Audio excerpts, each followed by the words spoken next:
Alexa POV. Sa buong proseso ng pagsasaayos ng bangkay ni Mommy hanggang sa madala ito sa isang chapel kung saan ito ibuburol ng ilang araw. Tulala akong nakatitig sa kawalan. Hindi pa rin nagsisink in sa utak ko na wala na siya. Nainiwan na ako na nag-iisang tao na naging kakampi ko sa buhay. Isang tao na walang ibang ginawa kung hindi ang iparamdam sa akin kung gaano niya ako kamahal. Mabuti na lang talaga at kahit papaano, nandyan si Luther. Mula morgue hanggang sa maiburol si Mommy, siyang lahat na nag-asikaso. Siya na din ang nagbayad ng bills sa ospital. Kung wala siya, hindi ko talaga ma-imagine kung anong mangyayari. Hindi ako makapag-isip ng tama dahil mas nangingibabaw ang sakit na nararamdaman ng puso ko. Alexa, pahinga ka na muna. Ako na munang bahala dito. Narinig kong sambit ni Rita sa akin. Wala sa sariling napatingin ako sa labas ng chapel. Mabuti na lang talaga at hindi niya ako iniwan. Madilim na naman sa labas at ito na yung pangalawang gabi nang burol ni Mommy ni hindi ako maalis sa tabi niya. Gusto kong sulitin ang panahon na nakikita siya. Alam kong pagkatapos nito na mailibing, hindi ko na siya makikita ulit. Sa naisip kong yon, hindi ko mapigilan ang mapahagulhol ng iyak. Sa totoo lang, sobrang nakakaramdam na rin ako ng antok at pagod. Nagsusumigaw ng pamamahinga ang katawan ko, pero tumututol naman ang puso't isipan ko.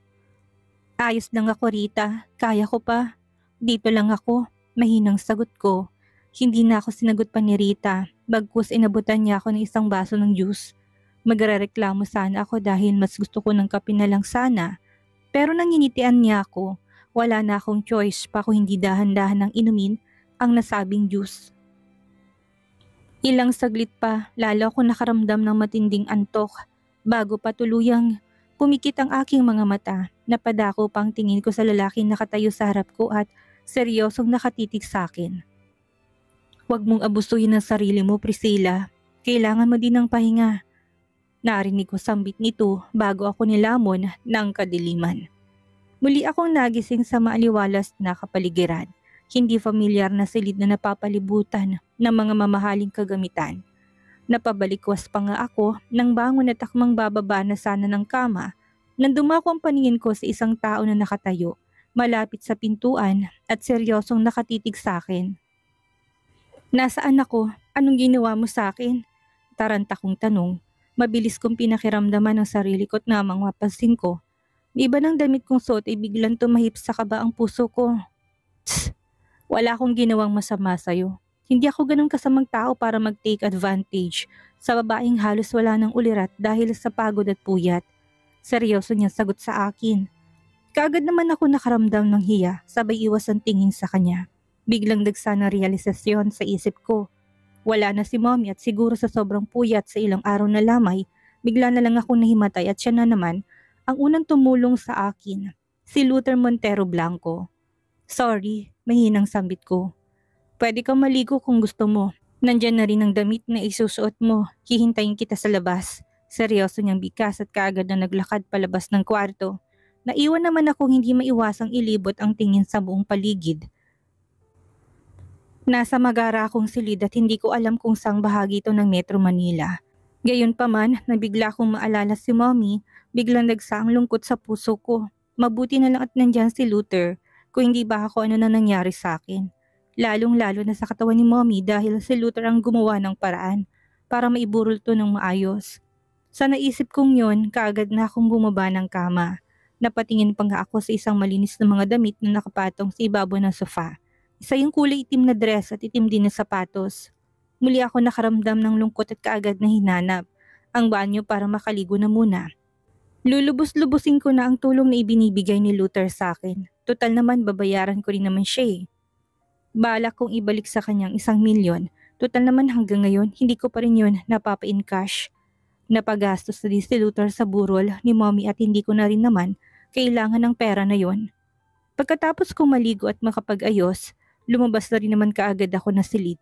Kaagad na sumalubong sa paningin kong elegante at magandang ayos ng bahay. Hindi ko pa nga maiwasan na makaramdam ng pagkamangha dahil sa tanang buhay ko, ngayon lang ako nakakita ng ganito kagandang interior design ng bahay.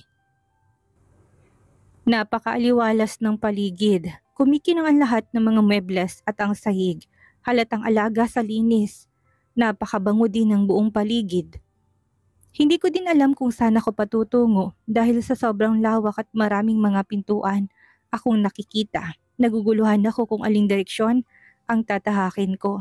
Mabuti na lang talaga at may nakasalubong ako na isang babae na kung hindi ako maaaring magkamali ay trabahador sa nasabing pamamahay na ito.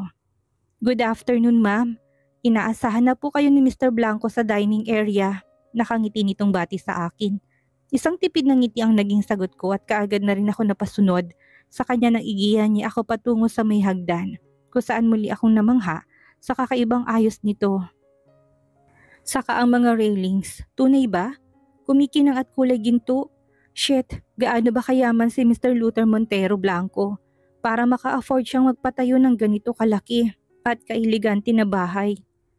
Habang pababa ng hagdan, walang tigil ang mga mata ko sa kakaikot sa buong paligid.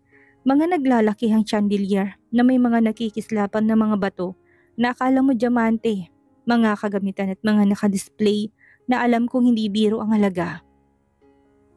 Hindi ko akalain na makakapasok ako sa ganito kaganda na malapalasyong tahanan. Ano kaya ang nagudyo kay Mr. Luther Blanco na dalhin ako dito? Gayong isa lang naman akong hamak na dukha. Ni hindi ko na nga namalayan pa na nakarating na pala kami ng dining area. Sa sobrang haba ng table, kasya yata kahit na 20 kataon sabay-sabay nakakain. Nang maramdaman marahil ni Mr. Luther Montero Blanco ang presensya ko. Napabaling ang tingin niya sa akin at kitang-kita ko kung paano niya ako suyurin ng tingin mula ulo hanggang paa.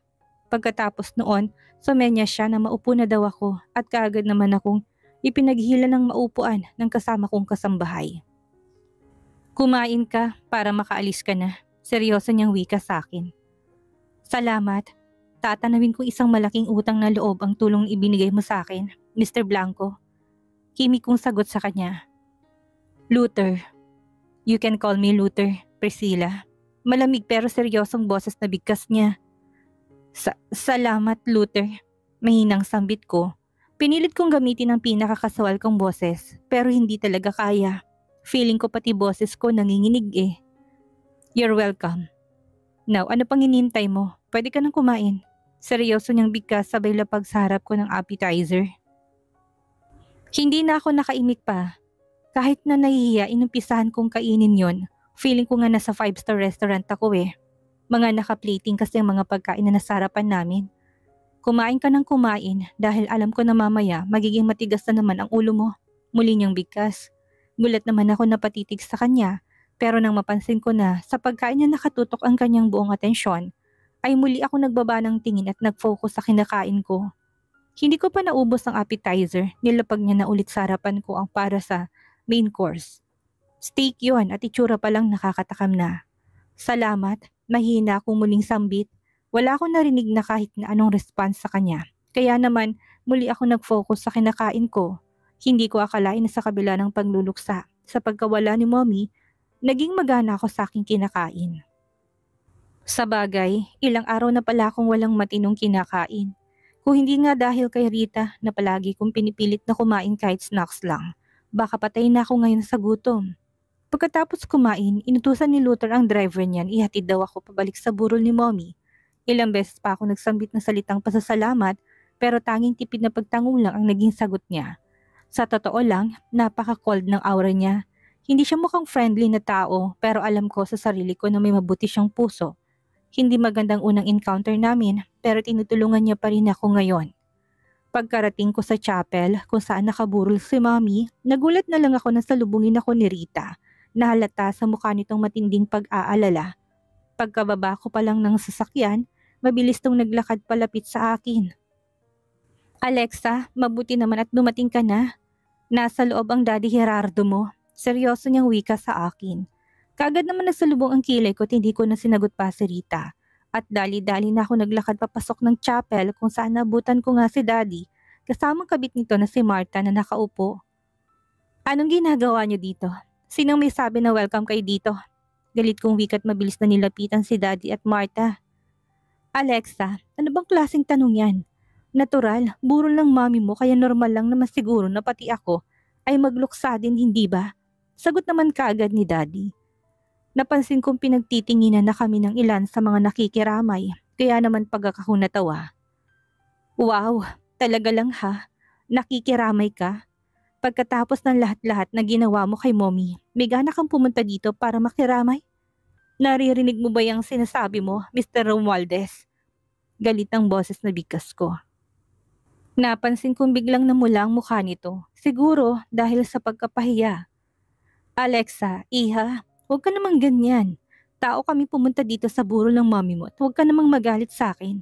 Nakalimutan mo na ba? Ako ang ama mo. Ako ang daddy mo at huwag ka namang sana magtanim ng sama ng loob sa akin. Kagad niya rin namang sagot. Napataas ang kilay ko dahil sa sinabi niya. Naninibago ako sa ipinapakita niyang pag-uugali sa akin. Bigla yatang nagbagong ihip ng hangin Bigla yatang naging mabait ang walang kwenta. Bakit? Ano ang dahilan niya? Dapat na ba akong kabahan? Tao ka nga pumunta dito sa burol na ito pero hindi kita matatanggap. Ikaw ang dahilan kaya namatay si mommy. Kaya huwag kang plastic. Umalis ka na. Umalis ka na kasama ng kirida mo. Galit kong sigaw habang hindi ko na mapigilan pang muling mapaiyak. Kalmado akong dumating kanina dahil kahit papaano nakapagpahinga ako at nakatulog ng medyo mahabang oras. Busog din ako pero nang makita ulit ang taong naging dahilan kaya hindi ko na ihabol ang surgery ni mommy at hindi ko nakasama ng isang gabi. Galit na galit ako. Kahit na nanalaitay sa ugat ko ang kanyang dugo, hindi ko siya mapapatawad. Kasalanan niya kung bakit nangyari ito kay mommy kaya walang dahilan para maniwala ako sa pagbait-baitan niya ngayon sa akin. Alexa, iha, wala na ang mommy mo. Sana naman mapatawad mo ng daddy mo.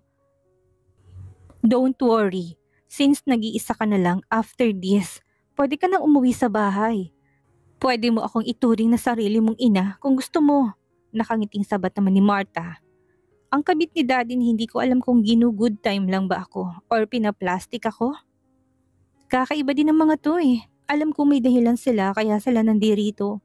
Pero hindi ko sila bibigyan ng chance na mapaikot ako. Hindi. Gusto mong maging ina kita. Ang kapal din ng mukha mo, no? Ikaw ang naging dahilan kaya nagkawatak-watak ang pamilya namin. Nangiinsulto kong bigas na sinabayan ko pa ng mapaklang pagtawa. Hindi mangyayari yun. Kung ano man ang pakay niyo kung bakit kayo nandito, lumayas na kayo. Umalis na kayo.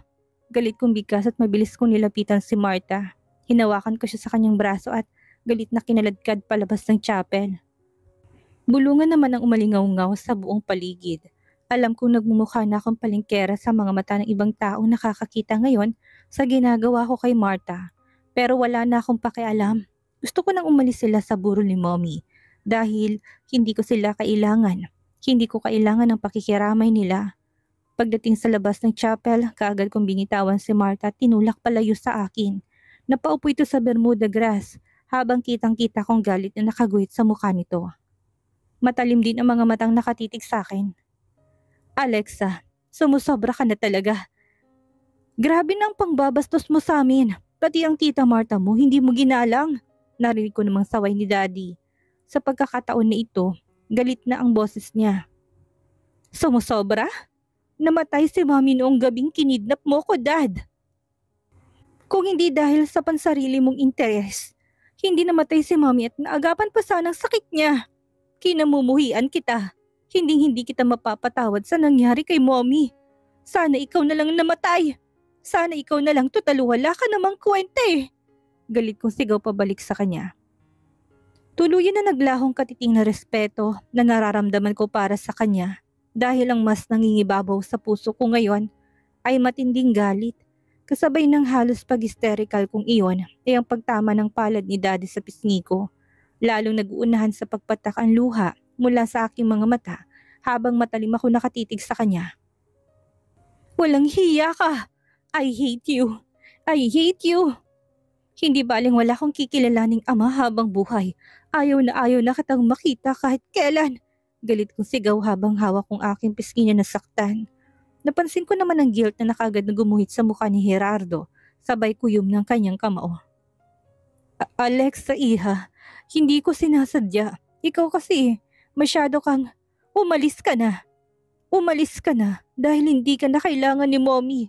Wala na siya at hindi niya na kailangan ng presensya mo. Galit kong bigkas habang walang humpay ang pagpatak ang luha mula sa aking mga mata. Talagang hindi na namin kailangan ng presensya niya. Wala na, namatay na si mommy sa matinding pagdurusa at ngayon lang siya kusang magpakita sa amin sa mahabang panahon na itinakwil niya kami.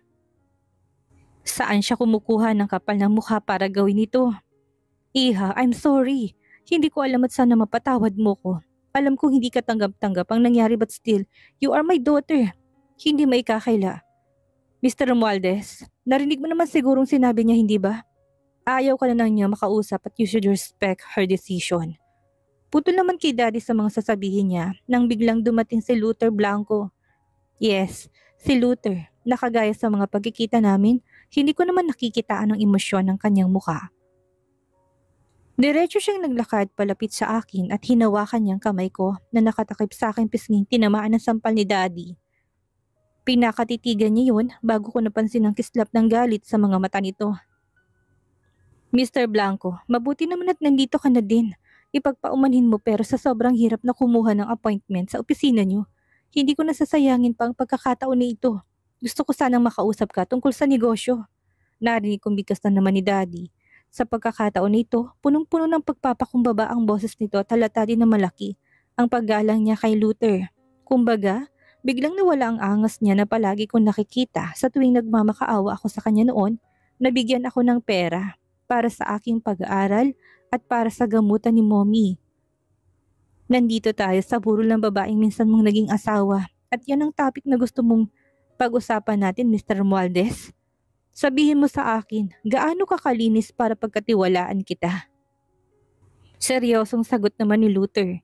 Hinawakan ako dito sa kamay at hindi na ako nakapalagpa nang sa pangalawang pagkakataon parang wala lang sa kanyang bigat ko nang bigla niya na lang akong kargahin. Hindi na din ako nagprotesta pa dahil ayaw ko na rin namang makaharap pa si Daddy. Masakit na kasi ang sampal na tumama sa aking pisngi kani-kanina lang at natatakot ako na baka madalawahan pa ako. Baka matabingi ng mukha ko nito dahil noong gabi na nagtalo kami, nasampal na din ako. Puro sampal na lang tinamo ko sa kanya at ayaw ko nang mangyari ulit yon. Masakit na. Diretso akong dinala ni Luther patungo sa nakaparada niyang sasakyan. Ipinasok niya ako sa loob at dahan-dahan na ibinaba. Pagkatapos pumasok na rin siya sa loob at kaagad din namang isinara ng isa sa mga bodyguards nito ang pintuan. Hindi ka ba marunong lumaban? Hahayaan mo na lang ba sila nasaktan ka ng paulit-ulit? Seryoso niyang tanong sa akin. Pigil ko naman ang sarili ko na muling maiyak. Siguro ang tingin niya sa akin ngayon ay isang babaeng mahina na hindi marunong lumaban sa buhay. Na kung wala siya, hindi ko kayang ipagtanggol ang sarili ko. Hindi naman sa ganon. Kanina ko pa sila pinapaalis pero ayaw nila eh. Nagmatigas sila at hindi ko alam kung bakit kailangan niya pang pumunta. Ngayong matagal na siyang walang pakialam sa amin. Mahinang sagot ko, kasabay na sunod-sunod na pagpatak ng luha sa aking mga mata. Masakit ba? Tanong niya naman sa akin habang hindi niya inaalis ang pagkakatitig sa aking muka. Hindi ko gets kung anong ibig niyang sabihin, kaya kaagad din naman akong nag-iwas ng tingin sa kanya. Don't worry, kulang lang sa disiplina ang daddy mo. Ako nang gagawa noon para sa'yo. Muli niyang sambit sabay haplos niya sa nasaktan kong pisngi. Banayad na haplos na sapat na para maramdaman ko ulit ang pag-alaga niya sa akin. Ang kagustuhan niya na huwag na akong umiyak. Hindi ko alam pero ngayon pa lang, unti-unti na akong natatakot sa kanya. Feeling ko kasi, sa maiksing mga oras na nakasama ko siya, naging palagay ng loob ko sa kanya at para bang nasanay na ako na ganito siya palagi. Gustong-gusto ng puso kong pakiramdam na nandyan siya. At dinadamayan ako sa mga oras na nasasaktan ako. Sa tuwing nasa paligid lang siya, feeling ko walang sino man ang pwedeng manakit sa akin.